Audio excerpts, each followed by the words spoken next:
कभी सोचा है कि ये जो पूरी दुनिया हमारे चारों तरफ है, हवा जिसमें हम सांस लेते हैं या ये स्क्रीन जिस पर हम ये सब देख रहे हैं, ये आखिर बनी किस चीज से है? कमाल की बात यह है कि ये सब कुछ बस एक ही बुनियादी चीज से बना है, पदार्थ यानी मैटर। तो फिर सबसे बड़ा सवाल तो यही है कि ये पदार्थ, ये मैटर आखिर बना किससे है? इस एक सवाल का जवाब हमें विज्ञान की सबसे गहरी, सबसे बुनियादी सच्चाई तक ले जाता है। चलिए, इसी गुत्थी को आज मिलकर सुलझाते हैं। आज की हमारी यात्रा इन 5 हिस्सों में बंटी होगी। हम देखेंगे कि पदार्थ से परमाणु तक का सफर कैसा है, फिर परमाणु के अंदर झांककर उसकी बनावट को समझेंगे, इलेक्ट्रॉनों की दिलचस्प दुनिया में गोता लगाएंगे, ये जानेंगे कि हर परमाणु की अपनी पहचान कैसे बनती है, और आखिर में विज्ञान में परमाणु इतना जरूरी क्यों है, इस पर बात करें। तो चलिए अपने सफर का पहला पड़ाव शुरू करते हैं। जरा सोचिए, हमारे हाथ में कोई भी चीज है, मान लीजिए एक सेब। अगर हम उसे छोटे और भी छोटे टुकड़ों में तोड़ते जाएं, तो हम आखिर कहाँ तक पहुंचेंगे? देखिए, जब हम किसी पदार्थ को तोड़ना शुरू करते हैं तो हमें पहले मिलते हैं अणु यानी मॉलिक्यूल्स। पर कहानी यहाँ खत्म नहीं होती। जब हम इन अणुओं को भी और तोड़ते हैं, तब हम उस आखिरी कण तक पहुंचते हैं जिसे और नहीं तोड़ा जा सकता, और वही है परमाणु यानी एटम। ये वो पॉइंट है जिसके आगे उस चीज की अपनी पहचान ही खत्म हो जाए। तो सबसे जरूरी बात जो हमें समझनी है वो ये है कि परमाणु किसी भी तत्व का वो सबसे छोटा कण है जिसमें उस तत्व की सारी खूबियां मौजूद रहती है। मतलब सोने का एक परमाणु बिल्कुल सोने जैसा ही बर्ताव करेगा। अगर उसे तोड़ा तो वो सोना रहेगा ही नहीं। इसीलिए परमाणु को केमिस्ट्री की दुनिया का बिल्डिंग ब्लॉक कहा जाता है। अच्छा, अब जब हमें ये पता चल गया है कि हर चीज की सबसे छोटी इकाई परमाणु है, तो सवाल ये उठता है कि क्या इसके भी अंदर कुछ है?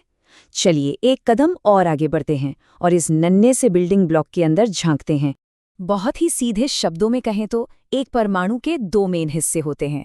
एक उसके ठीक बीच में मौजूद केंद्र, जिसे हम नाभिक या न्यूक्लियस कहते हैं, और दूसरा उसके चारों ओर चक्कर काटते हुए छोटे छोटे कण, जिन्हें इलेक्ट्रॉन कहा जाता है। कुछ कुछ वैसा ही जैसे हमारे सौरमंडल में सूरज के चारों ओर ग्रह घूमते हैं। अब जो बात सच में हैरान कर देती है वो ये है कि एक परमाणु का लगभग पूरा का पूरा वजन उसके उस नन्हे से केंद्र यानी नाभिक में ही होता है। ये बहुत घना होता है और इस पर पॉजिटिव चार्ज होता है। असल में ये नाभिक ही परमाणु का पावर हाउस है। इस पावर हाउस यानी नाभिक के अंदर भी 2 तरह के पार्टिकल्स एक साथ रहते हैं। एक है प्रोटॉन और दूसरा है न्यूट्रॉन। हैं तो दोनों एक ही घर में, पर दोनों का काम बिल्कुल अलग है।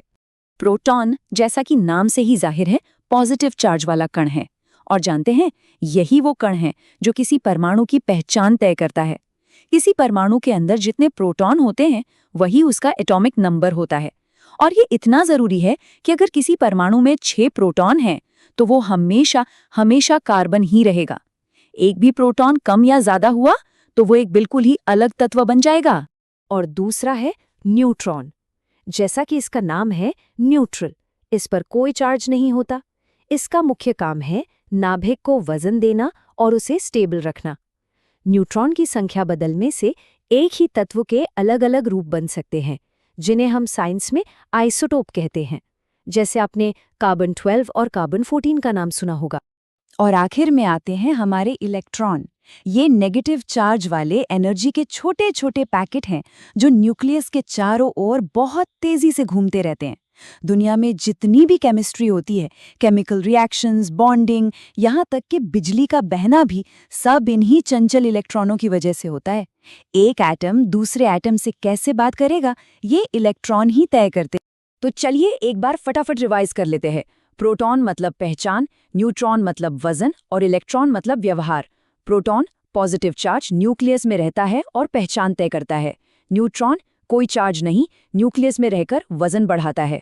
और इलेक्ट्रॉन नेगेटिव चार्ज बाहर घूमकर सारे केमिकल रिएक्शंस करवाता है। ये टेबल इसे एकदम साफ साफ दिखा रहा है। तो अब आते हैं इन नटखट और ऊर्जा से भरे इलेक्ट्रॉनों पर। ये इलेक्ट्रॉन न्यूक्लियस के चारों ओर ऐसे ही आवारा नहीं घूमते, बल्कि ये बहुत ही सख्त ट्रैफिक नियमों का पालन करते हैं। नील्स बोहर जैसे महान वैज्ञानिकों ने हमें बताया कि इलेक्ट्रॉन एनर्जी के कुछ फिक्स्ड लेवल्स में ही घूम सकते हैं। इन्हें शेल या कोश कहा जाता है। आप इन्हें न्यूक्लियस के चारों ओर बने अदृश्य हाईवे की तरह समझ सकते हैं। इन हाईवे को के, एल, एम, एन जैसे नाम दिए गए हैं, जहां के शेल न्यूक्लियस के सबसे पास होता है। और हर शेल की अपनी एक कैपेसिटी होती है, ठीक एक बस में सीटों की तरह। जैसे जो पहला शेल है यानी के, उसमें ज्यादा से ज्यादा 2 इलेक्ट्रॉन ही बैठ सकते हैं, दूसरे शेल एल में 8 और तीसरे एम में 18। यही नियम तय करते हैं कि कोई एटम कितना स्टेबल होगा और दूसरों से कैसे दोस्ती करेगा।